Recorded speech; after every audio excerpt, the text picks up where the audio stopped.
जय ओम विष्णुपाद परमहंस परिवंशिकाचार्य अष्टोत्तर श्री श्रीमद् रामायण ग्रंथ अभय चरणारविंद भक्ति वेदांत स्वामी श्रील प्रभुपाद की जय।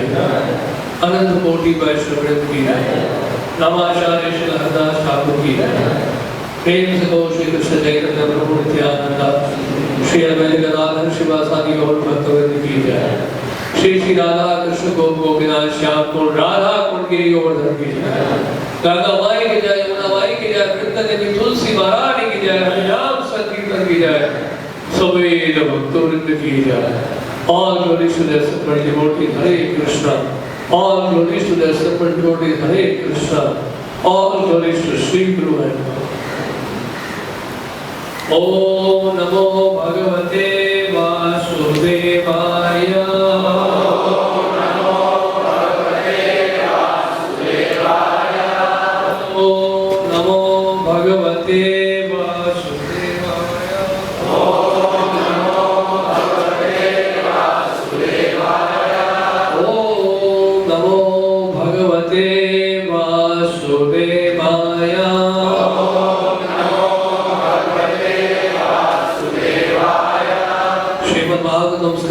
अध्याय 22 श्लोक संख्या है 24।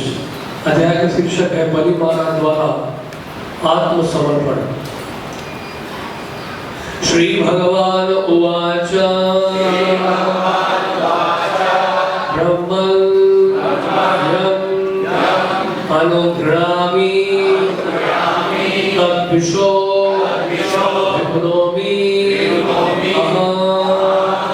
यन्मदः पुरुषः शब्दः लोकं मां च अवमन्यते।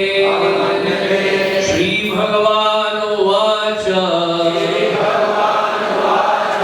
ब्रह्मण्यम् अनुगृह्णामि तद्विषो विदनोम्यहम् यन्मदः पुरुषः स्तब्धो लोकं मां च अवमन्यते। ब्रह्मण्यम् अनुगृह्णामि तद्विषो विदनोम्यहम् यन्मदः पुरुषः स्तब्धो लोकं मां च अवमन्यते। ब्रह्मण्यम् अनुगृह्णामि तद्विषो विदनोम्यहम् यन्मदः पुरुषः स्तब्धो लोकं मां च अवमन्यते।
जिस पर अनुघृणामि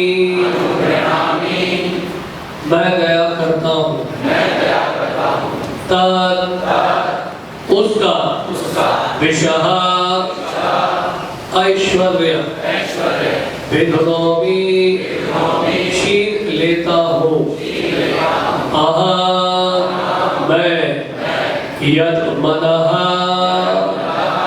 धन के कारण छोटी प्रतिष्ठा होने से पुरुषः ऐसा व्यक्ति स्तब्ध कुंद बुद्धि होगा तीनों लोग मांस मेरी भी अवमान्यते हंसी उड़ाता है। अनुवाद और तात्पर्य श्रील प्रभुपाद के द्वारा। श्रील प्रभुपाद की है।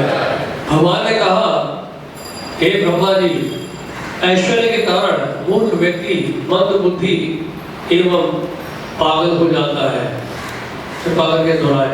भगवान ने कहा, हे ब्रह्मा जी, ऐश्वर्य के कारण मूर्ख व्यक्ति मंद बुद्धि एवं पागल हो जाता है।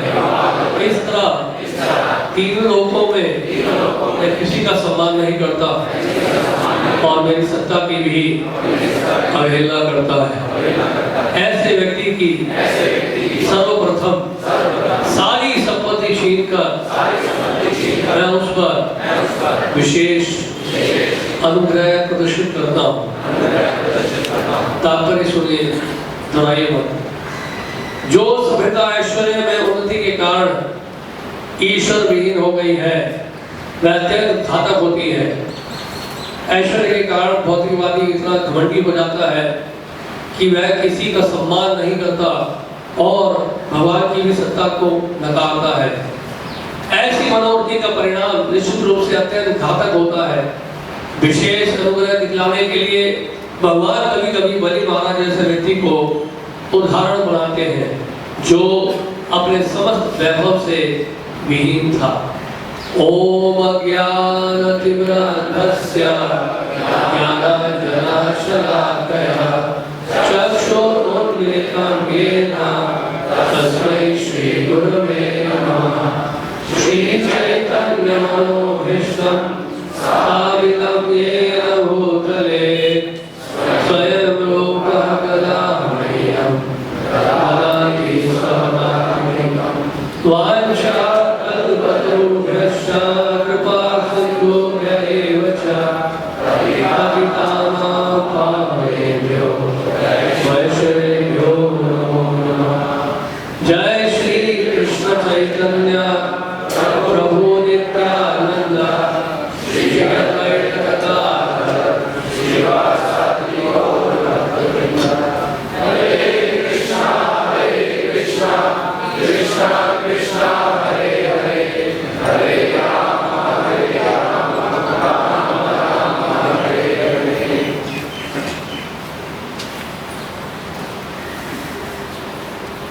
भगवान ने कहा कि ब्रह्मा जी ऐश्वर्य के कारण खुद व्यक्ति बंद बुद्धि एवं पागल हो जाता है। इस तरह तीनों लोकों में वह किसी का सम्मान नहीं करता और मेरी सत्ता की भी अवहेलना करता है। ऐसे व्यक्ति की सर्वप्रथम सारी संपत्ति छीन कर मैं उस पर विशेष अनुग्रह प्रदर्शित करूं। तो अधिकांश जनता मूर्ख है, जो भी कृष्ण भावना भावित नहीं है वो सब मूर्ख है। कोई बहुत अधिक विश्लेषण करने की आवश्यकता ही नहीं। और शास्त्र भी इस बात का समर्थन कर रहे हैं कि वो सब मूर्ख है। हम भी मूर्ख है लेकिन पहले से सुधार हो रहा है। तो मूर्खों की कमी नहीं है समाज में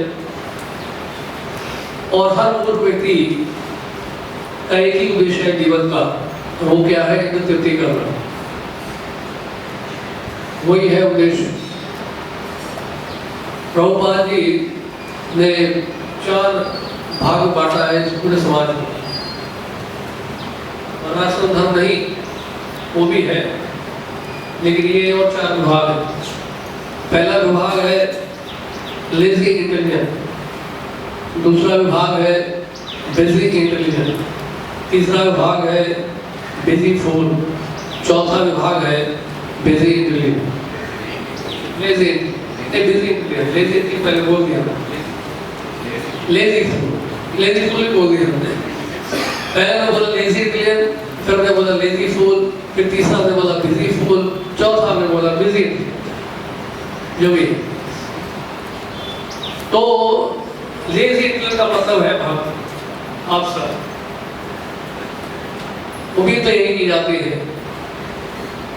कि हम सब लेजी इंटेलिजेंट बने। लेजी का मतलब ये नहीं है कि सोते हैं दूसरा। लेजी इंटेलिजेंट का मतलब है कि भौतिक कार्यों में हमारी रुचि नहीं है, ये है आलस। भौतिक कार्यों के लिए हम बहुत आलसी हैं और कृष्ण भावना भावित कार्यों के लिए हम आलसी नहीं हैं। और अधिक से अधिक समय बताते हैं हम लोग ज्ञान का अनुशीलन करने के लिए। ज्ञान का मतलब शुष्क ज्ञान नहीं है, ज्ञान का मतलब है हम लोग प्रयास कर रहे हैं ये समझने के लिए कि जीवन स्वरूप को है कृष्ण नित्य दास, ये ज्ञान है। तो ज्ञान की तलाश में हम सब यहाँ भक्त लोग एकत्रित हुए हैं। कई भक्तों ने जीवन समर्पित किया है, कई प्रयास कर रहे हैं, तो हम सब इसी विभाग में आते हैं। दूसरा विभाग है बिजी इंटेलिजेंट, या बिजी फूल भी कह सकते हैं हम लोग। बिजी फूल का मतलब यह है कि व्यस्त भी है और मूर्ख भी है। और ऐसे जो लोग हैं भौतिक कार्यों में लिप्त हैं, उनके जीवन का लक्ष्य में बताया जैसे कि तृप्ति है, दिन रात मेहनत करना, कहने से भी अधिक। ज़्यादा तो केवल भूत होता है जितना की आवश्यक है, जितनी जगह है, लेकिन हम तो इतना भूल हो लेते हैं कि हमारे पास खुद के लिए भी समय नहीं है, अपने लिए भी समय नहीं है। और ऐसे जो लोग हैं जो बिजी इंटेलिजेंट है, या कह सकते हैं बिजी फूल है, वो क्या कर रहे हैं? इस प्रकृति का शोषण कर रहे हैं, उग्र कर्म में लगे हुए। उग्र कर्म, भौतिक प्रकृति का शोषण कर रहे हैं, पृथ्वी का शोषण कर रहे हैं, वायु का शोषण कर रहे हैं, जल का शोषण कर रहे हैं, और अन्य व्यक्ति का शोषण कर रहे हैं, खुद का भी शोषण कर रहे हैं। सबका शोषण हो रहा है, एक दूसरे का शोषण करना ही भौतिक जीवन है। तो उद्देश्य क्या है? उग्र कर्म, क्योंकि उनको लगता है कि वो बिना कृष्ण के खुश रहेंगे। उनको ये एहसास हो गया है कि कृष्ण की आवश्यकता नहीं है। कृष्ण की आवश्यकता उनको है जो इस जीवन से हताश हो चुके हैं। हमारे जीवन में भी कुछ है, हमने बहुत कुछ पाया है, संपत्ति मिली है, हमें धन मिला है, अच्छे कुल में जन्म मिला है, ऐश्वर्य है हमारे पास, बुद्धि है, निर्भरता है, सुंदरता है, सब कुछ है हमारे पास। जन्म ऐश्वर्य शुद्ध श्री भीरे बाला बला पुमान, उनकी महारानी कह रही है ना। तो उसका मद है इंटॉक्सिकेशन, जिसको कहते हैं। यहाँ पे भी आया शब्द आया है इस श्लोक में भी, यद मदहा, ये धन के कारण झूठी प्रतिष्ठा होने से, तो मन है। और ऐसा मन जब हो जाता है तो ऐसा व्यक्ति जो है, सामने वाले व्यक्ति को समझता ही नहीं, उसको लगता है कि बाकी सब बेकार है, बाकी सब जो है कोई काम के नहीं है, केवल मैं ही श्रेष्ठ हूँ, मैं शक्तिशाली हूँ, आज मैंने इतना धन कमा लिया है और अधिक धन कमाऊंगा, ये मेरा दुश्मन है, इसको मैं इस तरह से हराऊंगा, इसको मैं नीचे गिराऊंगा और मेरी विजय होगी, हर जगह मेरा राज्य होगा, हर जगह मेरी संपत्ति होगी, हर जगह का मालिक मैं बनूंगा, मैं पूरा जीवन इसमें मैं भी बीत जाता है। इसलिए आज के समय में आईफोन है, आईपैड है, सब आई है।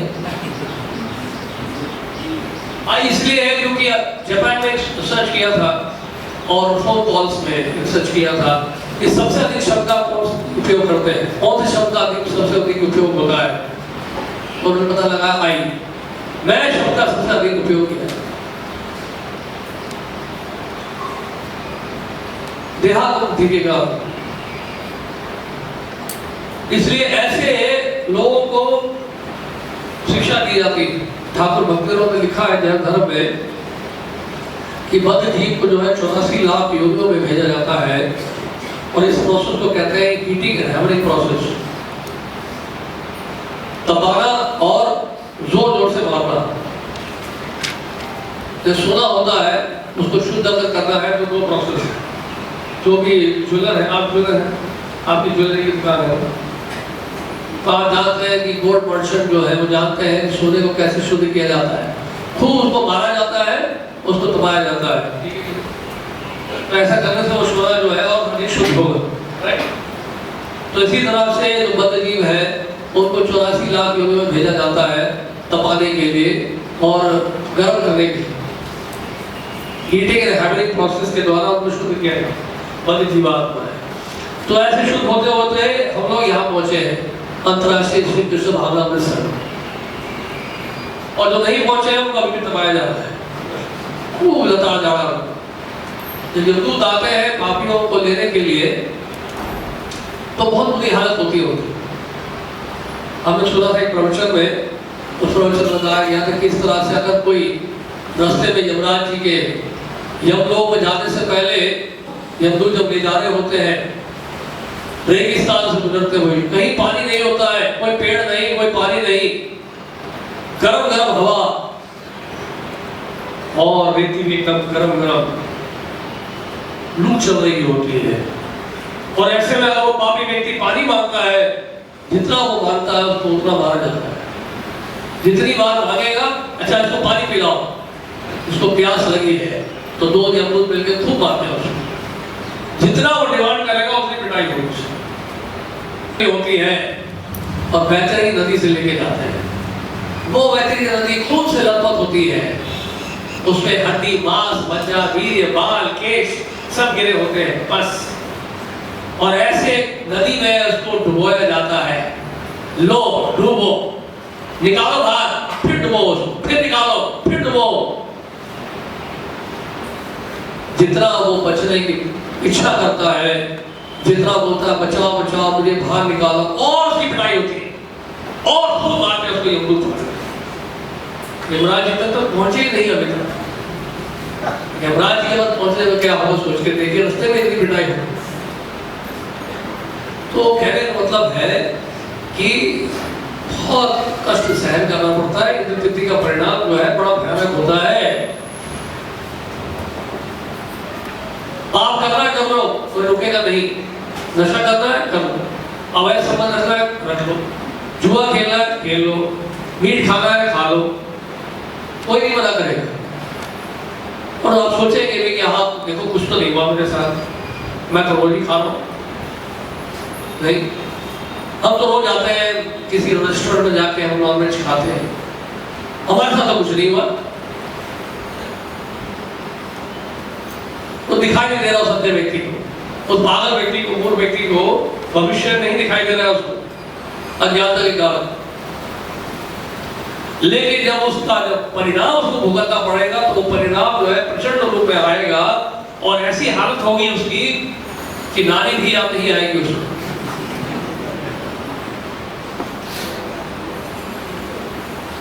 मुश्किल है, आसान नहीं जितना आप सोच रहे हैं। तो पापी व्यक्ति के लिए बहुत भयावह स्थिति है ये संसार, भौतिक संसार उसके लिए भय से भरा हुआ है। जो भी कृष्ण भावित नहीं है, ध्यात्मक बुद्धि में है, वो हमेशा भयभीत रहेगा, क्योंकि वो आशाओं से भरा हुआ है, इच्छाओं से भरा हुआ है। उन इच्छाओं की पूर्ति के लिए, आशाओं की पूर्ति के लिए, आशाओं की पूर्ति के लिए पूरा अपना जीवन लगा देता है, वो दिन रात मेहनत करता है, बड़ा मुश्किल है। तो ये नशा है। अच्छे कुल में जन्म लेना, कोई पाषाण जगत में जन्म लेता है, अमेरिका यूरोप में, बोल रहे हैं अमेरिकन, नहीं, I'm a British, I'm an American, America में जन्म लेने वहां तक सही आपका ईगो बढ़ जाता है। केवल देश में जन्म लेने सही इतना अहंकार हो जाता है, इतना अहंकार हो जाता है कि उनको दिखाई नहीं देता है। अच्छे कुल में जन्म होना, जन्म ऐश्वर्य, बहुत अधिक धन होना, संपत्ति होना। आजकल की संपत्ति क्या है? कागज के नोट, जिसके लिए इतना हाहाकार मच गया कुछ महीने पहले पूरे भारतवर्ष में, उस कागज के नोट के लिए। नहीं, नोटों ने हमें पागल कर दिया। नोट हमें रास्ते में लेकर आ गए, कागज के नोट। धन के लालच के कारण दिन रात मेहनत करता है व्यक्ति और भूल जाता है जीवन का लक्ष्य क्या है। और ये धन है। युधिष्ठिर महाराज जब राष्ट्रीय यज्ञ कर रहे थे तो प्लास्टिक की प्लेट में नहीं प्रसाद परोसा गया था, कागज के प्लेट में प्रसाद नहीं परोसा गया था। थर्मोकोल और भी ज्यादा कितना भी निकृष्ट जो है हम लोग सामग्री इकट्ठा करके उससे प्लेट बनाते हैं। प्लास्टिक के प्लेट है, कागज के प्लेट है, थर्मोकोल का प्लेट है, कागज की गिलास है। ये क्या है? ये धन है, ये संपत्ति है, ये ऐश्वर्य है हमारा, ये उन्नति है। सोने के पात्र होते थे, सोने के बर्तन होते थे, सोने की थालियां होती थी और प्रसाद पाने के बाद तो संभाल के नहीं रखते थे, फेंक देते थे। जानते हैं आप? ये था हमारा देश का ऐश्वर्य, ये थे हमारे देश की संपत्ति। सोने की चिड़िया तो कहते थे। ये देखिए कागज के प्लेट में, प्लास्टिक के प्लेट में खा रहे, प्लास्टिक का कंप्यूटर है, सब कुछ प्लास्टिक है, प्लास्टिक का जमाना है। हमने सुना था कलयुग है आयरन एज, कलयुग के लिए कहा जाता है इट्स आयरन एज। शास्त्रों में तक वर्णन नहीं है कि ये प्लास्टिक एज है, शास्त्रों में वर्णन है आयरन एज, ये लोहे का युग है। लेकिन लोहा भी चला गया है, पुराना हो गया और आगे बढ़ गए प्लास्टिक और कागज। कागज के नोट, कागज के ग्लास, प्लास्टिक की गिलास, प्लास्टिक की थालियां, बहुत शुचि है, शुद्ध है। इन थालियों में खा के जो है फायदा नहीं होगा, नुकसान होता है। ये धातु भी नहीं है, धातु भी नहीं है। तो ये हालत है, बहुत बुरा हाल है। तो जन्म ऐश्वर्य सुत श्री भी विद्वत्ता, भौतिक ज्ञान प्राप्त करना।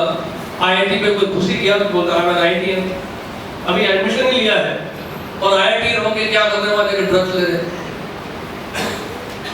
आईआईटी के हॉस्टल में जाके देखिए कितनी भारी मात्रा में, दिल्ली आईआईटी की बात कर रहे हैं, इतनी भारी मात्रा में ड्रग सप्लाई होने जाते हैं हॉस्टल्स के अंदर। कितने लोग वहां पे आत्महत्या कर रहे हैं, कितने विद्यार्थी आत्महत्या कर चुके हैं, नशे में लगे हुए, ड्रग्स ले रहे हैं। क्या आईआईटी है? ये हालत। और ये स्कूलों में भी शुरू हो गया है।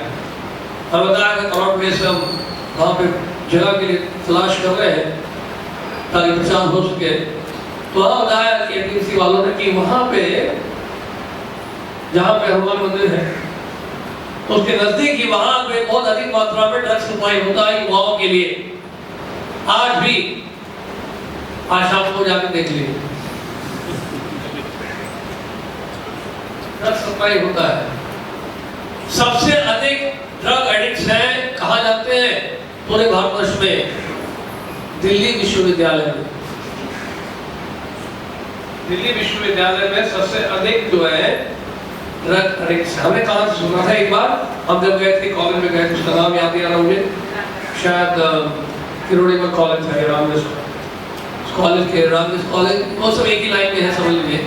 तो वहां पे गए थे तो दो विद्यार्थी आपस में बात कर रहे थे। तो एक ने कहा, हमने सुना कानों से, हम दूसरा रास्ते से, वो एक तो विद्यार्थी कहता है, दूसरा अपने फ्रेंड को कहता है कि उधर का ड्रग तो मिला नहीं, इसलिए मैं नींद की गोली खा के सोया। सब बोला हमने सुना, कान से सुना। तो ये है हमारी विद्या, ये है ज्ञान, ये है विद्वत्ता। इसके लिए आप स्कूल जाते हैं, कॉलेजेस जाते हैं, भौतिक ज्ञान प्राप्त करने के लिए, ताकि और अज्ञानता में अपना जीवन बुरा माने ये सच। तो कहने का मतलब है आजकल की जो शिक्षा प्रणाली है वो किसी को इंसान बनने नहीं देती है। इसलिए ऐसे लोग जो है बुद्धिमान हो सकते हैं भौतिक दृष्टि से, लेकिन क्या है फिर भी अज्ञानता है। तो इसलिए क्या है कि आज के समय में सरकार भी जो है, देश के नेता वो भी इस चीज का बढ़ावा नहीं देते हैं। वृंदावन में जाइए, देखिए आप चारों तरफ बिल्डिंग अपार्टमेंट्स है। नंदगांव की तरफ जाएंगे तो वहाँ फैक्ट्रियां लग गई है। नवदीप में जाइए वहाँ पोल्ट्री फार्म है और कोयले का बिजनेस कर रहे हैं। जहाँ पे वो है, हम जाते हैं मध्य द्वीप के बाद जाते हैं पुष्कर में, हाँ पुष्कर, वहाँ कोयले का विभाग चल रहा है। कई जगह पोल्ट्री फार्म जो है लगाया गया है, बिजनेस स्टार्ट किया गया है। कई ईंटों का बिजनेस शुरू किया गया, कुरुक्षेत्र में ईंटों का बिजनेस कई सालों से वहाँ चल रहा है।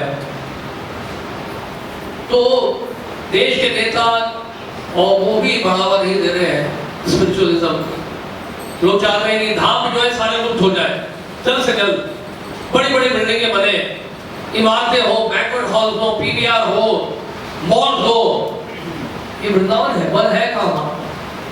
दिल्ली वाले वहां जाके बसे हुए हैं, रह भी नहीं पाते वहां पर, क्योंकि 8-8 घंटे लाइट जाएगी तो कौन रहेगा? कितना आते रहोगे जनरेटर में, तो घूम फिर के वापस दिल्ली आ जाते हैं। जितने लोग बीमार पड़ते हैं वृंदावन में, सब दिल्ली में आके इलाज करते हैं और आके यही मर जाते हैं।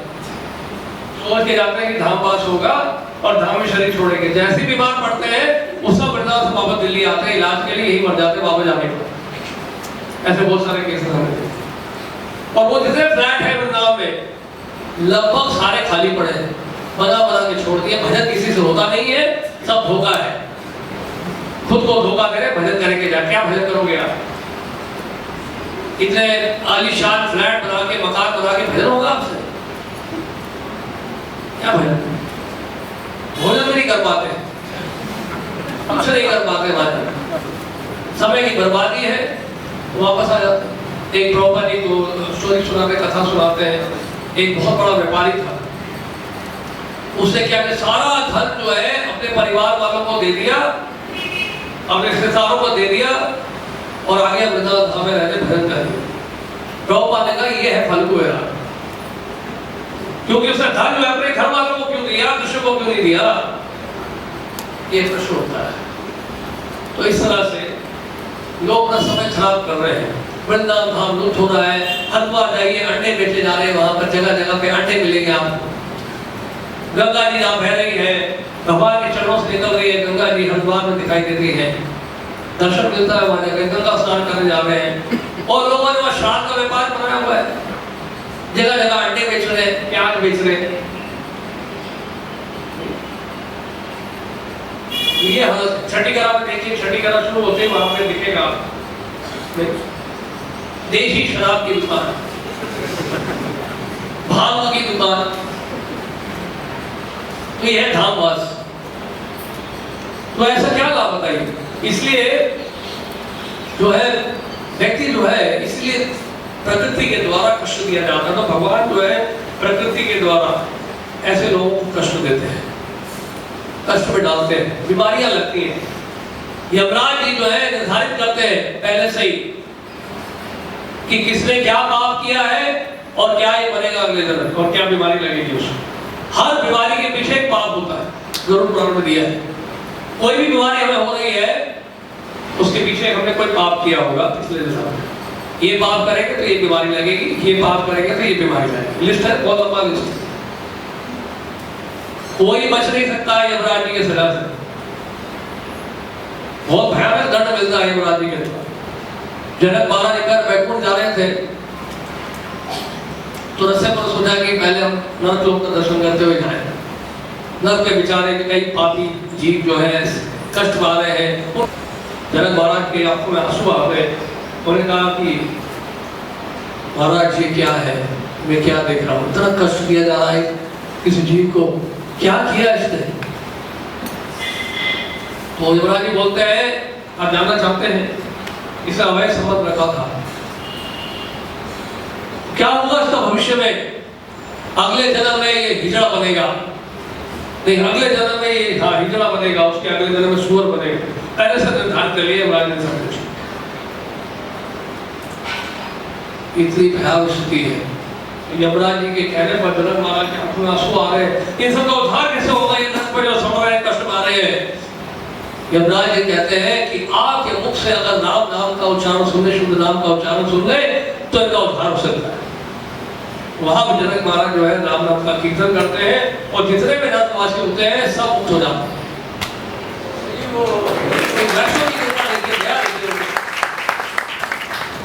कितना कष्ट उठाना पड़ता है थोड़े से सुख के लिए, कितना भारी कष्ट उठाना पड़ता है देखिए भविष्य। फिर भी हम लोगों को अकल नहीं आती, फिर भी वही गलती करते हैं, पुनः पुनः चलित चलना राम, वही कर रहे हैं जो पहले कर चुके हैं गलती। पता नहीं क्या है, एक बदअवस्था में जैसे पहुंचते हैं हम लोग, ऐसी कंडीशनिंग हो जाती है कि कहीं ना कहीं घूम फिर के वहीं आ जाते हैं कोल्हू के बैल की तरह। बहुत बुरा हाल। तो इसलिए श्रीमद् भागवत के दशम स्कंद में भी दशम स्कंद के 88वें अध्याय 88 चैप्टर में वहां परीक्षित महाराज ने सुखदेव गोस्वामी से प्रश्न किया था। उन्होंने कहा कि जो कृष्ण के भक्त हैं वो बड़े गरीब लाचार दिखाई देते हैं, जैसे सुदामा ब्राह्मण, कुछ नहीं था उनके पास, फटे पुराने कपड़े, गरीबी छाई हुई थी, रहने के लिए ठीक से घर भी नहीं था। ये कृष्ण के भक्त हैं। और महादेव के भक्त वो बड़े धनी होते हैं, सर्वसंपन्न होते हैं, ऐश्वर्य होता है, स्वयं महादेव पेड़ के नीचे रहते हैं, उनके भक्त जो है सर्वसंपन्न होते हैं। लेकिन कृष्ण के भक्त, कृष्ण भगवान श्री कृष्ण द्वारकाधीश हैं, द्वारका में महलों में रह रहे हैं, उनके भक्त कुटिया पे रहते हैं। ऐसा क्यों है? तो फिर जो है उन्होंने ये बताया, कथा सुनाई, सुखदेव गोस्वामी ने बताया कि यही इसी तरह का प्रश्न जो है पांडवों ने पूछा था भगवान श्री कृष्ण से। उन्होंने कहा, पांडवों ने कहा कि हम आपके भक्त हैं और भक्त होने के बाद ये शक्तिशाली भी है, तो इसके बावजूद भी अभी तक कष्ट क्यों पा रहे हैं, क्यों तक कष्ट पा रहे हैं? तब भगवान श्री कृष्ण ने इस श्लोक का उच्चारण किया था, यस्याह अनुगृणामि हरिष्ये तद्धनम शनै ततो धनम त्यजन्ति यस्य स्वजना दुख दुखिता। क्या बात बोली है भगवान श्री कृष्ण। किसी के ऊपर जब विशेष अनुग्रह करता हूं मैं, विशेष जब उसके ऊपर कृपा करता हूं, तो क्या करता हूं, उसका सारा धन छीन लेता हूं, लेकिन धीरे धीरे, एक साथ नहीं, शनै शनै तद्धनम शनै, धीरे धीरे धीरे उसका सारा धन मैं छीन लूंगा। कौन बनेगा? किस बात बताइए, ये बनेगा? आप सारा धन धीरे धीरे छीन लेंगे तो सोचना पड़ेगा अगली बार कि यहाँ पे मंदिर में आना चाहिए कि नहीं। खतरा तो है, देखिए खतरा है, कृष्ण के पास आने में खतरा है, सावधान रहिए। इसलिए कोई देवी की उपासना करता है, वैष्णो देवी जाना चाहता है, तो वहां पे आप मना नहीं करते जा रहे। लेकिन जब इस्कॉन के मंदिर में कोई आना चाहता है, और विशेष रूप से यहाँ पर जहाँ इतने सारे बैठे हैं भक्त प्रचार करने वाले, तो इन लोगों से डर लगता है, क्योंकि ये लोग क्या करेंगे, हम तुमसे छीन लेंगे। कृष्ण थोड़ा सीधे छीनने वाले ये है आज तक। कृष्ण इनको माध्यम बना रहे छीन लेंगे, और ये स्वयं उदाहरण है जिनका सब कुछ छीना हुआ है, फिर भी देखिए कितने खुश लगते हैं। ये समझ में नहीं आया, सब कुछ छीनने के बाद तो व्यक्ति दुखी होता है, सुखी। ये देखिए कितनी बड़ी बात है, सर में बाल नहीं है, के कपड़े एक ही जैसे पहनते, 365 दिन एक ही रंग का कपड़ा, और उससे पहले जो है भगवान ने तो पीला कपड़ा पहना जाता है, वो तो और भी बुरी हालत है। पीला कपड़ा 365 दिन पहनना, ये बहुत बड़ी सजा है। बेचारे अच्छे अच्छे घराने से, इंजीनियर है, बीटेक है, एमटेक है, आईआईटी है, या एनआईटी से किया है, इंजीनियरिंग किया है, और इतने क्वालिफाइड होने के बाद यहाँ तक पीला कपड़ा पहन रहे 365 दिन, तो क्या कहा जा रहा है, टॉयलेट साफ करो, बर्तन साफ करो, मंदिर साफ करो, सड़क पे किताबें बेचो, लेकिन सब कुछ ये करने के लिए तैयार हो जाता है। क्यों? क्योंकि इसमें इनको आनंद मिलता है, सुख मिलता है। ये जो आनंद इनको मिल रहा है, ये आनंद को जो है पूरे संसार की संपत्ति से भी नहीं खरीदा जा सकता। तो एक बड़ी बात है, तो ये भगवान बामन देव बोल रहे हैं, क्या दोगे आप मुझे, क्या देना चाहते हैं आप? इच्छाओं का कोई अंत है क्या? 3 वक्त जमीन मांगा है, यही बहुत है, सोच लो। इच्छाओं का कोई अंत है क्या? आप मुझे बहुत देना चाहते हैं, स्वर्गों का सुख देना चाहते हैं, मेरे सारी दिशाएं ले लो मुझसे, स्वर्ग लोग ले लो मुझसे, सब कुछ ले लो, लेकिन क्या आप आश्वासन दे सकते हैं कि ये सब मिलने के बाद भी मेरी इच्छाएं जो है नहीं रहेगी, इच्छाएं मेरी शांत हो जाएगी? क्या मैं और आपसे नहीं मांगूंगा क्या फिर मैं करूं? इसलिए जिससे जितना मैं आप सभी मांग रहा हूं उतना ही दीजिए। तो ये तो कहने का मतलब ये है, बड़ा कठिन है रास्ता भक्ति का मार्ग। और इसी श्लोक के तात्पर्य में चक्रवर्ती बाबा विश्वनाथ जी ठाकुर ने बहुत सुंदर टीका दी है। वो ये कहते हैं कि कोई भक्ति के किसी भी स्टेज में क्यों ना हो, हर स्टेज में, हर स्तर में भगवान श्री कृष्ण ही हमें कष्ट देते हैं। ऐसा नहीं कि केवल उत्तम वैष्णव, उत्तम अधिकारी को कष्ट दे रहे हैं। नए नए जो भक्त हैं, जैसे वो आते हैं भक्ति में लगते हैं, वो उनको कष्ट देना शुरू कर देते हैं। कष्ट देने की डिग्री अलग होती है, ये नहीं कि शुरू में ही आप कैंसर दे देंगे, छोटी छोटी बीमारियों से शुरू करेंगे। डॉक्टर के पास जाते रहिए, कोई दिक्कत नहीं है, दवाई खाते रहो, फिर भी बीमारी लगेगी, क्योंकि आपकी इलाज, आपकी बीमारी का इलाज जो है डॉक्टर के पास नहीं है। आपकी बीमारी का इलाज केवल कृष्ण के पास है, क्योंकि उन्होंने आपको बीमार करके रखा हुआ है। तो इतना आसान नहीं है ठीक होना। इसलिए बेचारे जो जितने भक्त आते हैं हमारे आंदोलन में, एक एक करके सब बीमार मिल जाते हैं। क्या बात है यार, जब बाहर गए थे इतने स्वस्थ थे, यहाँ के बाद कैसे बीमार हो जाते हैं? यहाँ हवा ठीक नहीं है, यहाँ पानी ठीक नहीं है, यहाँ ये ठीक नहीं है, सब ठीक है, सब कुछ ठीक है, वो उनकी कृपा है, उसको हो रहा है सारा कुछ, सब कुछ ठीक है। कभी ऐसा ना सोचे कि हवा ठीक नहीं है, पानी ठीक नहीं है, वो सब तो है, हवा तो ठीक नहीं है, ये बात सही है, लेकिन ये सोचे कि उसके वजह से बीमारी हो रही है, नहीं नहीं, ये नहीं है कारण। कारण कारण चक्रवर्ती बात कहते हैं, कारण है कृष्ण। सर्व कारण है, कारण इसीलिए बोला गया ब्रह्म संहिता। सर्व कारण कारण का मतलब यही है कि हमारे जो रोग का कारण भी वही है, भक्ति के लिए है, भक्ति के लिए। तो भक्तों को बीमार रखते हैं भगवान, ताकि आप विनम्र बने, हम सब विनम्र बने। जितना सुखी रहेंगे उतना आसक्त हो जाएगा इस संसार में। सब कुछ अच्छा चलेगा तो क्यों आएंगे मंदिर? कितने धनी लोग आते हैं, बहुत कम धनी लोग आते हैं यहाँ अधिकार मंदिर का दर्शन, जिनके पास सर्व संपन्नता है, बहुत अधिक धन है, वो क्यों आए? उसको तो अपने जाने की क्या आवश्यकता है, मेरे पास तो सब कुछ है। तो ये अहंकार हो जाता है। तो इस अहंकार को खत्म करना चाहते हैं। भगवान एक चीज कतई पसंद नहीं करते हैं, और वो है अहंकार। भक्त का अहंकार बिल्कुल पसंद नहीं करते भगवान। और अहंकार जिस किसी कारण से हो रहा है, उस कारण को भगवान जो है खत्म कर देते हैं। ये उनकी कृपा है। लेकिन किनके लिए ये भी बताया है, उस तात्पर्य में, इस तात्पर्य में ये भी बताया है, ये उनके साथ करते हैं, उन भक्तों के लिए करते हैं जो भक्त जो है हृदय से भक्ति करना चाहते हैं, जो चाहते हैं भक्ति, जो चाहते हैं कृष्ण की सेवा करना चाहते हैं, जिनके जीवन का लक्ष्य कृष्ण प्रेम है, उनको अधिक से अधिक बीमार रखा जाता है। उनको अनासक्त के कई अनासक्त होने के लिए कई सारी व्यवस्थाएं की जाती हैं। तो प्रभुपाद जी वृंदावन धाम में थे। प्रभुपाद से पहले ऑफकोर्स पहले वहाँ थे, प्रयाग में थे, इलाहाबाद में था, उनका बिजनेस था प्रयाग फार्मेसी के नाम से। और प्रभुपाद जी की जन्म पत्री में लिखा था कि अगर ये धन कमाना चाहें तो बहुत बड़े धनाढ़ व्यक्ति बन जाएंगे। नहीं, बड़े बड़े धनाढ़ व्यक्तियों में इनका नाम आया।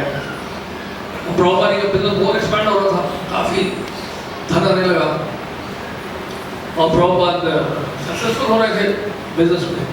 यहाँ तक कि उनके दुकान में ऐसे ऐसे लोग आते थे, मोतीलाल नेहरू, जवाहरलाल नेहरू, ये सब आके भी इम्पोर्टेंट टूथब्रश लेके जाते थे।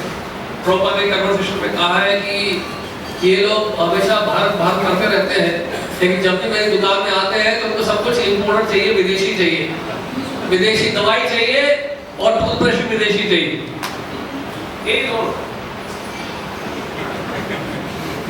प्रॉब्लम तो भले कन्वर्सेशन में बोल रहे प्रॉब्लम ये मेरी दुकान में आते थे और मांगते थे सब कुछ इम्पोर्टेंट सब कुछ विदेशी। तो प्रॉब्लम सोचा अपनी कि एक दिन उनकी फैक्ट्री में चोरी हो गई, सब कुछ उड़ गया, कई लोगों ने चीटिंग किया और धीरे धीरे संपत्ति उनकी सारी हर ले गए। तो प्रभुपाद ने श्लोक उद्धरण किया था, यस्याहमनुप्रणामी हरिषेत धर्मश्रय। चिट्ठी पढ़ के प्रभुपाद को चिट्ठी मिली, प्रभुपाद चिट्ठी पढ़ के बहुत खुश हो गए। उन्होंने कहा कि बहुत अच्छी बात है, आप मैं समर्पित हो सकता हूँ राधा कृष्ण की सेवा में। प्रभुपाद ने विचार किया था पहले कि मैं अधिक से धन कमा लूं और धन कमाकर मैं क्या करूंगा, प्रचार करूं। लेकिन कृष्ण ने कहा नहीं, धन कमाने की जरूरत नहीं, अभी आ जाओ, सही समय पर जब धन देना होगा मैं दूंगा, अभी धन कमा के समय खराब होता। तो प्रभुपाद जी ने वृंदावन हमें से संन्यास लेके और वृंदावन चले गए थे। वृंदावन में उन्होंने एक भजन लिखा, भजन की पंक्तियां इस प्रकार से है, I am sitting alone in Vrindavan Dham, धन कुछ परिवार सब कुछ लूट लीजिए, हम जब असहाय अवस्था में होंगे, हाथ खड़े होंगे, आपके सामने कीर्तन करेंगे, हृदय से प्रार्थना निकलेगी, नहीं तो केवल श्लोक याद करने से क्या फायदा। हृदय से जब तक प्रार्थना नहीं निकलती, हृदय से प्रार्थना कब निकलती है, जब हम असहाय अवस्था में होते हैं, जब कष्ट में होते हैं, जब पीड़ा में होते हैं हम लोग, तब हम लोग प्रार्थना कर पाते हैं। तो इसलिए एक कष्ट दिया जाता है, जैसे पिता के द्वारा भी कष्ट दिया जाता है एक बच्चे को, कैसे एक छोटे बच्चे को स्कूल भेजा जाता है, उसके लिए बहुत कष्ट है, या कोई बीमार व्यक्ति को इंजेक्शन लगाया जाता है, उसके लिए कष्ट है, लेकिन उसका उसी में ही भला है। ये कौन जानते हैं, पिता जानते हैं, डॉक्टर जानता है, ये इलाज कराया जाता है, बहुत कष्ट होता है, उस इलाज में बहुत कष्ट होता है, लेकिन वो मरीज जानता है कि जो कष्ट दिया जा रहा है ये मेरे भले के लिए दिया जा रहा है, क्योंकि हमें भगवान जो है शाश्वत आनंद देना चाहते हैं, शाश्वत सुख देना चाहते हैं। छोटी मोटी बीमारियों को ठीक कर देंगे तो आप यहाँ रहने की इच्छा बन जाएगी, आप यहाँ रहना चाहोगे, फिर भूल जाओगे कृष्ण को। जैसे जगन्नाथपुरी में जगन्नाथ की कथा है कि जैसे एक व्यक्ति भक्त था जगन्नाथ जी का, वो इतना बीमार पड़ गया और बेड रिडन हो गया, बिस्तर में लेकर रखा था, वही मंत्र त्यागता था और लेकिन जब प्रातः काल देखता था कि उसके बिस्तर की कोई सफाई करके जाता था और कमरा भी साफ कर देता था, उसको लगता कि कौन रात को आता है और मेरा मल मूत्र भी साफ कर रहा है, कौन करता है ये। तो एक दिन सोने का नाटक किया, आंखें सिर्फ बंद हुई हुई थी, सो नहीं रहा था वो, और उसको आवाज सुनाई दी कोई सफाई कर रहा है, रात के करीब 12 बजे से। तो लगा उसको कि आसपास ही है और बिस्तर के आसपास ही है, तो थोड़ी सी आंखें खोल कर उसने क्या किया, उस व्यक्ति का हाथ पकड़ लिया, कौन हो तुम, रात को रोज आते हो यहाँ पे। और जब देखा ध्यान से और दिया जलाया प्रकाश के लिए, तो क्या देखा, उन्होंने सामने जगन्नाथ जी खड़े। जगन्नाथ जी रोज आकर जो है उस भक्त का मल मूत्र साफ करते हैं।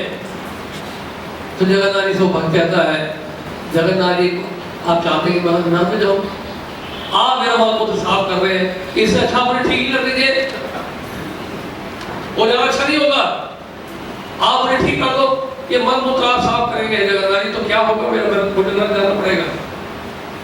तो फिर जगन्नाथ जी आता क्या कहते हैं, जगन्नाथ जी कहते हैं कि मैं थोड़ा मल मूत्र से साफ कर रहा हूं क्योंकि तुम इसके बीमार ही रहते हो, स्वस्थ कर दूंगा तो तुम मेरे पास नहीं आओगे अगले जन्म में।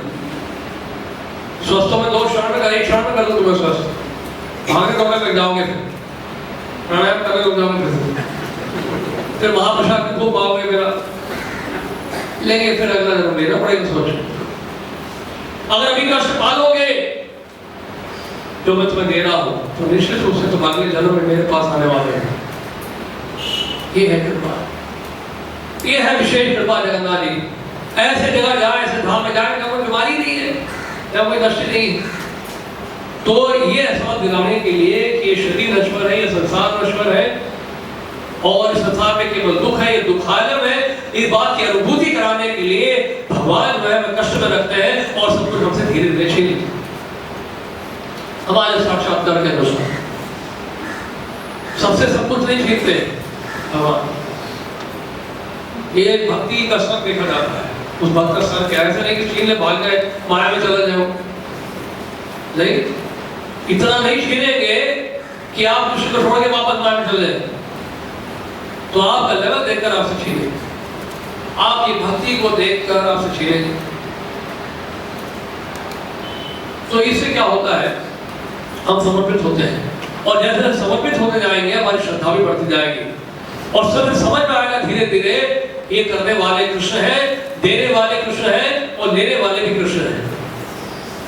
इसे प्रभुपाद ने बात को समझा कब, जब प्रभुपाद अमेरिका गए तो उन्होंने बात को एहसास किया, देखो मेरा कृष्ण ने सब कुछ छीन लिया, कुछ भी नहीं बचा था, अकेले घूम रहा था मैं वृंदावन में भिखारी की तरह। आज देखो इतने सारे शिष्य, इतने बड़े बड़े मंदिर, इतना प्रचार, इतना कुछ दे दिया मुझे कृष्ण ने, इतना बड़ा परिवार दे दिया मुझे। वो परिवार छीन के मुझे कृष्ण ने क्या किया है, पूरे विश्व भर में जो है संतानें दे दी। कितना बड़ा परिवार है मेरे पास। तो कहने का मतलब है जब लेते हैं, तो कहने का मतलब है जब कुंती महारानी कह रही है प्रार्थना में, नमो अकिंचन वृत्ताय या त्वाम अकिंचन गोचरम, अकिंचन वृत्ति या अकिंचन वृत्ताय, यानी कि जिसके बाद अकिंचन भाव है। ये नहीं कोई सड़क के बाद गरीब व्यक्ति है, झुकी झोपड़ी में रहता है तो वो अकिंचन वृत्ताय हो गया, नहीं। कहने का मतलब है ये भाव होना चाहिए हमारे अंदर कि हमारा कुछ नहीं है, सब कुछ कृष्ण का है। तो धनी व्यक्ति भी अकिंचन वृत्ताय हो सकता है, धनी व्यक्ति भी अकिंचन हो सकता है, और गरीब होकर भी कोई अहंकार हो सकता है किसी को, संभव है। सामान्य रूप से धनी व्यक्ति जो है अहंकार होता है और गरीब व्यक्ति जो है विनम्र होता है। लेकिन महत्वपूर्ण बात क्या है, इसके पीछे जो भाव है वो अकिंचन भाव होना चाहिए कि सब कुछ होते हुए भी जो है हम इस बात की अनुभूति करें कि मेरा कुछ नहीं है। अगर मुझे कुछ मिला भी है, ये गुरुदेव की कृपा से मिला है, ये कृष्ण की कृपा से मिला है, ये उनकी संपत्ति है, ये उनका राज्य है, ये सब उनके, आप सब उनके, मेरे उपभोग के लिए कुछ नहीं है। कृष्ण है भोक्तानां विगतवशात् सर्वलोकमहेश्वरः। तो बलि महाराज के महाजन से भगवान वामन देव ये शिक्षा दे रहे हैं कि बलि महाराज ने सब कुछ छीन लिया, सर्वस्व छीन लिया बलि महाराज, पूरी तरह शरणागत हुए बलि महाराज। तो ऐसा अवसर हमें मिलता है, ऐसा अवसर अगर मिलता है, ऐसी कृपा हमें मिलती है, तो हमें हृदय से ऐसे अवसर का स्वागत करना चाहिए। क्योंकि उस समय जो कृष्ण भावना का हमारा विकास होता है उसकी हम कल्पना नहीं कर सकते कितनी तेजी से हम लोग भक्ति में आगे बढ़ते हैं। इंद्र को अहंकार हुआ, गिरधारी को उठाकर इंद्र के अहंकार को छीन लिया, नहीं। गणेश जो है वो जल के भीतर क्या करने गया था, पिकनिक मनाने गया था अपने परिवार के साथ। मगरमच्छ ने पकड़ लिया, तब उसको याद आई प्रार्थना कौन सी जो उसने पिछले जन्म में याद की थी। देखिए कष्ट देने का क्या फायदा हुआ, पिछले जन्म की प्रार्थना याद आ गई और स्वयं भगवान श्री हरि प्रकट हो गए उनकी रक्षा में। अगर मगरमच्छ ने नहीं पकड़ा होता तो भगवान को आते दर्शन देने, तो भगवान ने देखा ये गजेंद्र मेरा भक्त था, मेरी प्रार्थना करता था, मेरी प्रार्थना स्तुतियां करता था पिछले जन्म में, और ये क्या, ये अपने परिवार के साथ यहाँ पर इस नदी में तालाब में पिकनिक मनाने आया। व्हाट नॉनसेंस, छीन लो सब कुछ। मगरमच्छ को भेज दिया, नीचे से पांव पकड़ लिया, उसने वो प्रार्थना करेगा, और गजेंद्र ने प्रार्थना की तो फिर क्या हुआ, भगवान श्री हरि जो है गरुड़ में बैठ के आए और गजेंद्र ने क्या किया, सर्वस्व दे दिया अपना और कमल का फूल अर्पित किया भगवान को। ये है पॉइंट समझने वाली बात, ये है कि जब इस प्रकार कृपा होती है भगवान की, तो उस कृपा को हमें बहुत खुले दिल से स्वीकार करना चाहिए।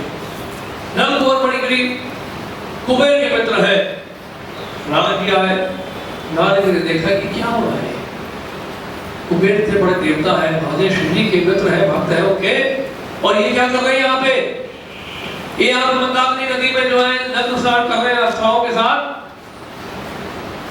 नारद जी तब कहते हो, क्या कहते हैं नारद जी कि धनी व्यक्ति का संग करना जो है इतना लाभकारी नहीं है। गरीब व्यक्ति कैसा भी उसका संग करे तो हानि नहीं होगा। ये धन जो है मदोन्मत्त कर देता है, ये ऐश्वर्य मदोन्मत्त कर देता है। भूल जाते हैं आप वास्तव में जीवन का लक्ष्य क्या है।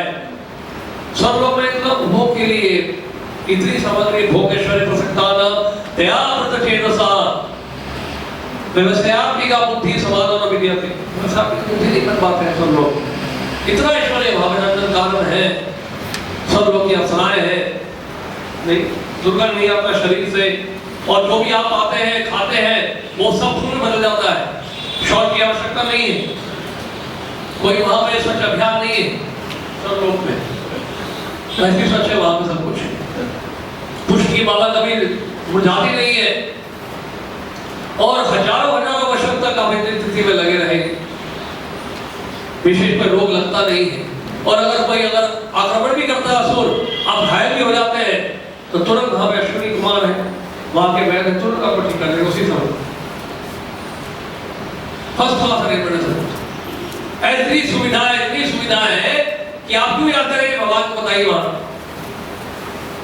कुछ भी याद नहीं रहेगा, भूल जाएंगे।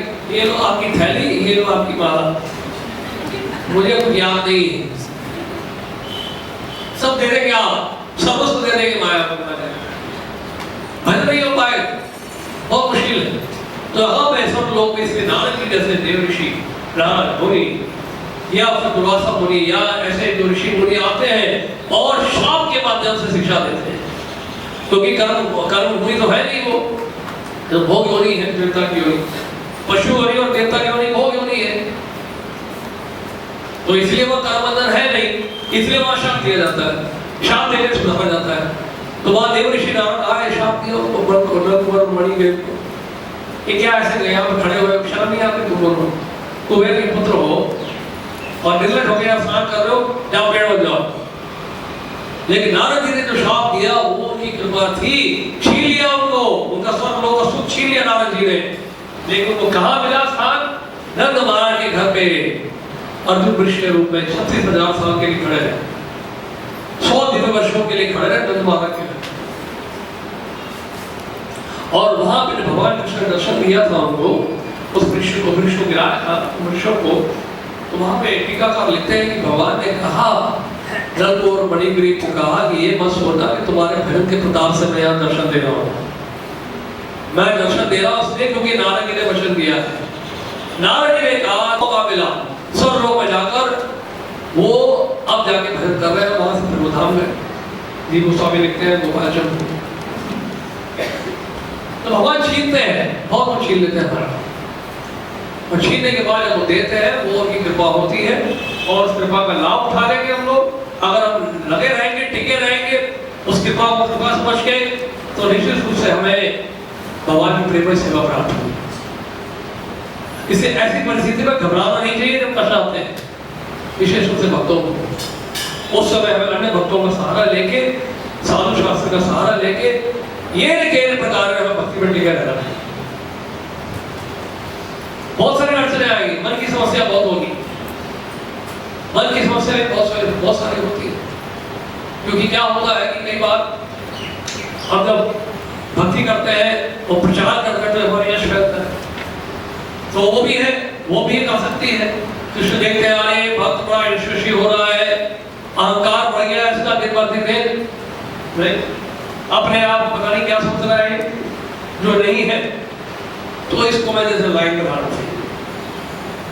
तो क्या करते हैं, कुछ ऐसे भक्तों की व्यवस्था करते हैं जो उनकी निंदा करते हैं, तो इस तरह का संतुलन होता है।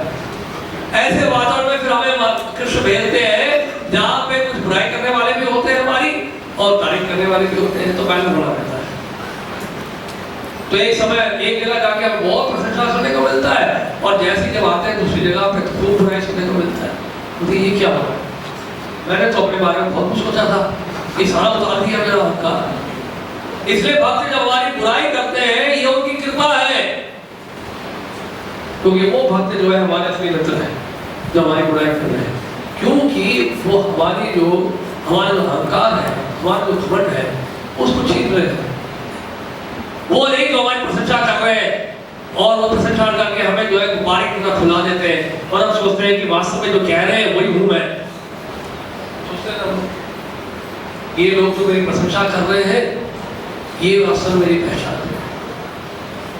ऐसा सोचने लग जाते हैं, सूक्ष्म रूप में हमारे चेतन में प्रवेश कर जाता है। तो कृष्ण देख रहे हैं सब, जहां अहंकार बढ़ा कृष्ण के डंडे वहां पड़ना शुरू हो गए,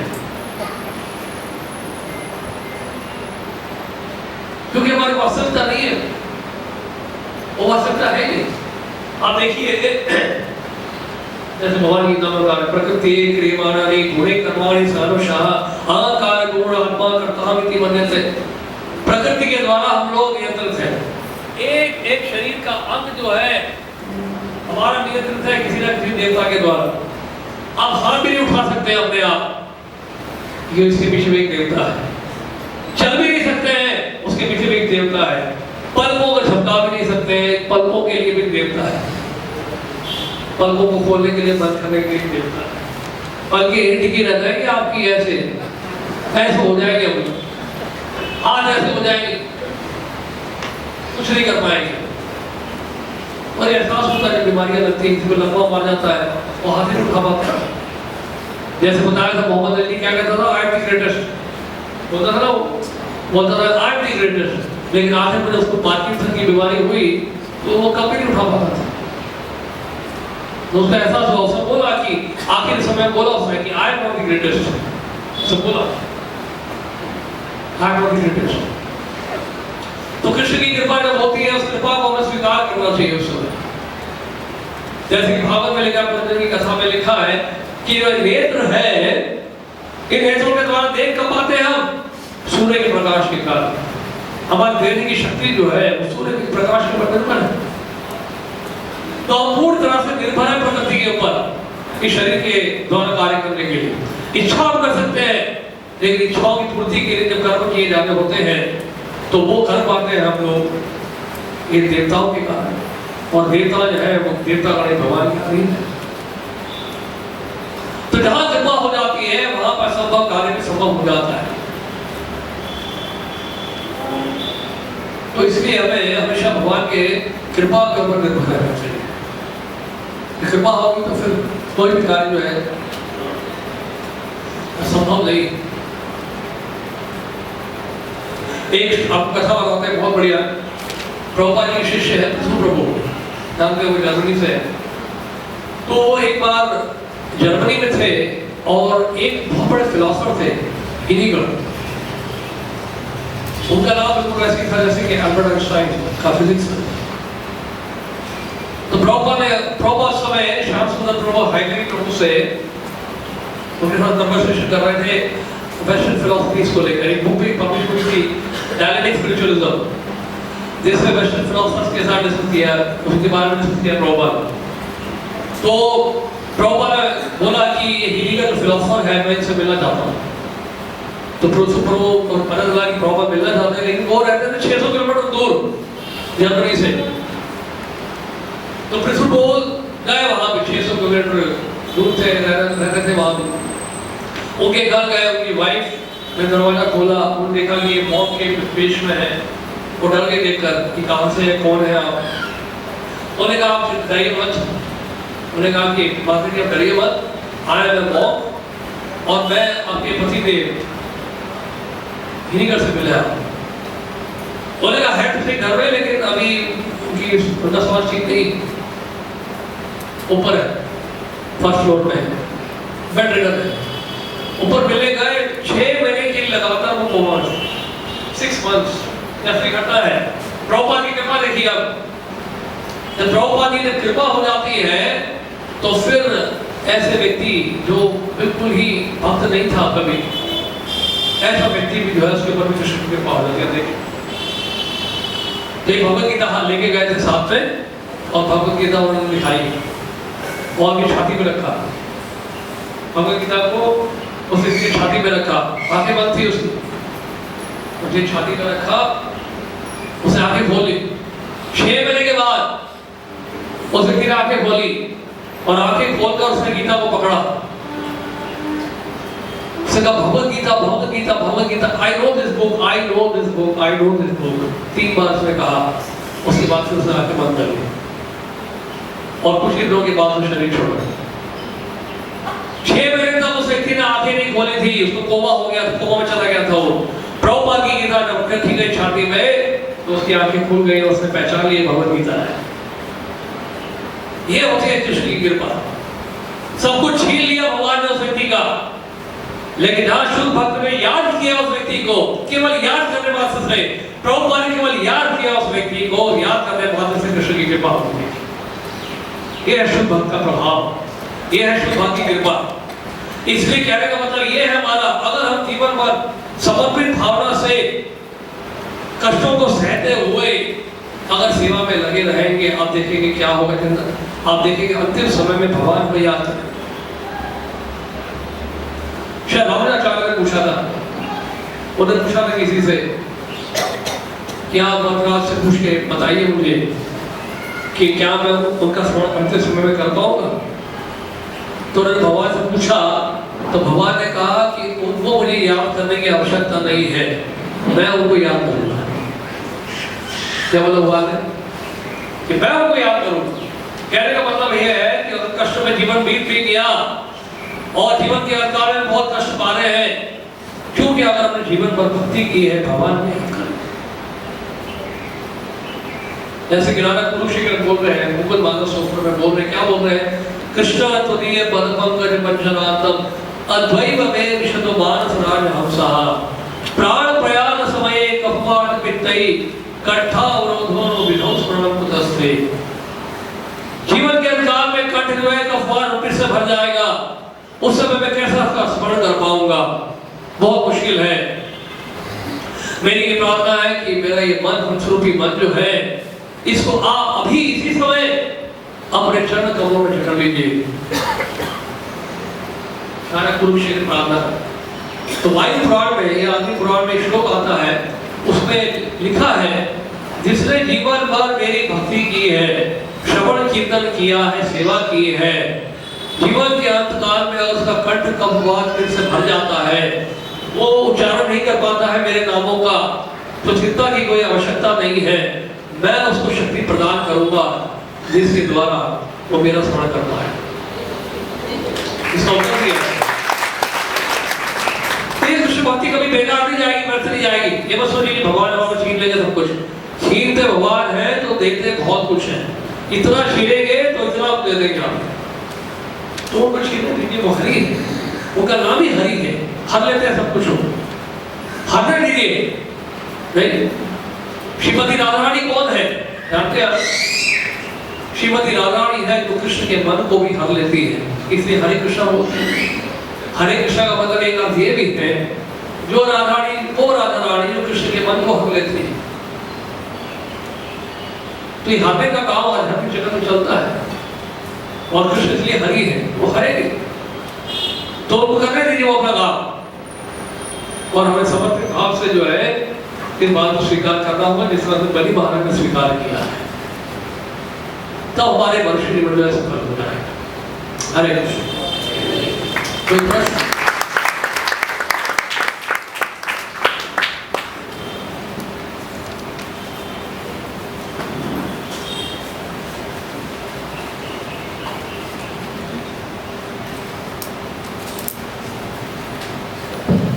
हरे कृष्ण, बहुत धन्यवाद, आपने बहुत अच्छे से सुनाया और भक्तों ने सोचा बनाया।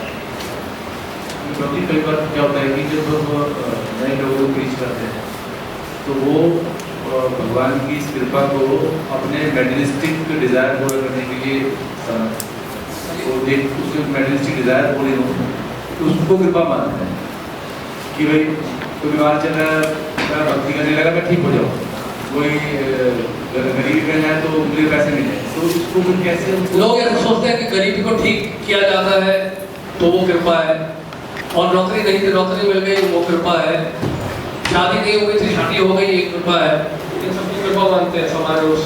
और ये सब छीन जाए तो ये क्या शाप है, सब कुछ ही भगवान की।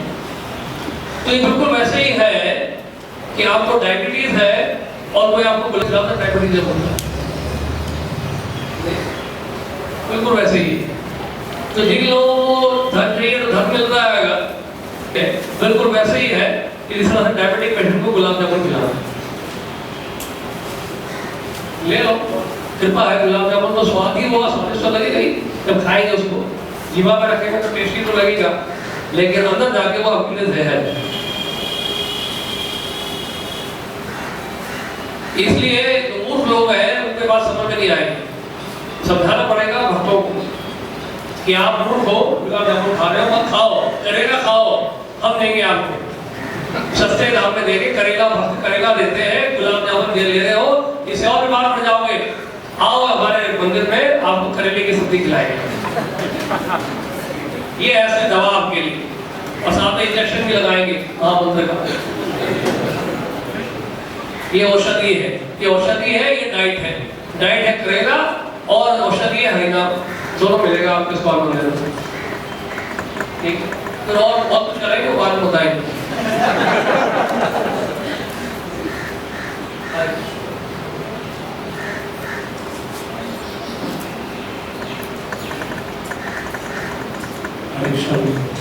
बहुत अच्छा मुझे जैसे आपने बताया कि कई बार भक्ति के जो स्मरण है वो हमारी असहायावस्था में डिपेंड करता है कि हम असहायावस्था में स्मरण अच्छा कर पाएंगे। तो कई बार कष्ट या जो स्थिति होती है वो इतनी प्रचंड होती है, उस स्थिति में हम उस स्थिति में ही डूब जाते हैं, तो उससे से निकल नहीं पाते। तो मुझे उस स्थिति में क्या प्रार्थना तो कसरत करना चाहिए उस समय, कि उस स्थिति में हर समय भक्तों का संग नहीं, हम बाहर है, तो उसका कई ग्रंथों का संग करना चाहिए। जैसे बलि महाराज की कथा है, पांडवों की कथा है, प्रहलाद महाराज की कथा है, इसका लाभ उठाना पड़ेगा, कुछ करना तो पड़ेगा ही ना।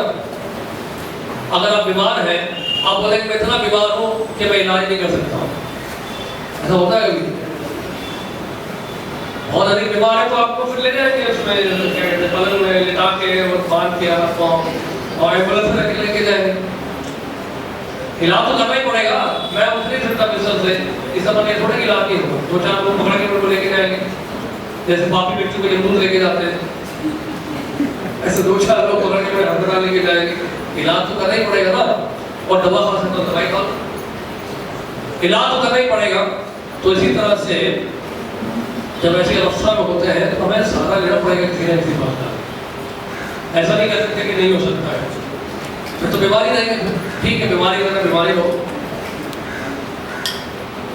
कोई ना कोई व्यवस्था तो करनी पड़ेगी। आपको क्या प्रार्थना करनी चाहिए, क्या प्रार्थना करनी चाहिए? प्रार्थना करनी क्या चाहिए? नहीं, प्रार्थना अपने आप होगी। आपको जब इंजेक्शन लगेगा तो हाथ जोड़ेंगे आप, सब पूछिए मत प्रार्थना क्या करनी है, प्रार्थना अपने आप निकलेगी। देखना, प्रार्थना अपने आप निकलती। अगर आपको प्रकृति का बुलावा आ जाए, नेचर्स कॉल, और पता चला कि टॉयलेट बंद पड़ा है और वो भाई साहब आधे घंटे बाद निकलेंगे, तो प्रार्थना निकलेगी नहीं निकलेगी? नॉक करने के बाद प्रभु जी आपसे प्रार्थना है, जल्दी निकलिए बाहर, बोलेंगे ना बोलेंगे? अपने आप निकलती प्रार्थना। ये तो प्रैक्टिकल एक्सपीरियंस है। तो इस तरह के कई एक्सपीरियंसेस है जीवन। असहाय उस समय प्रार्थना अपने आप निकलती है। प्रार्थना क्या करना चाहिए बोलने की आवश्यकता नहीं। हरे कृष्ण। श्रीमद् भागवतम की जय।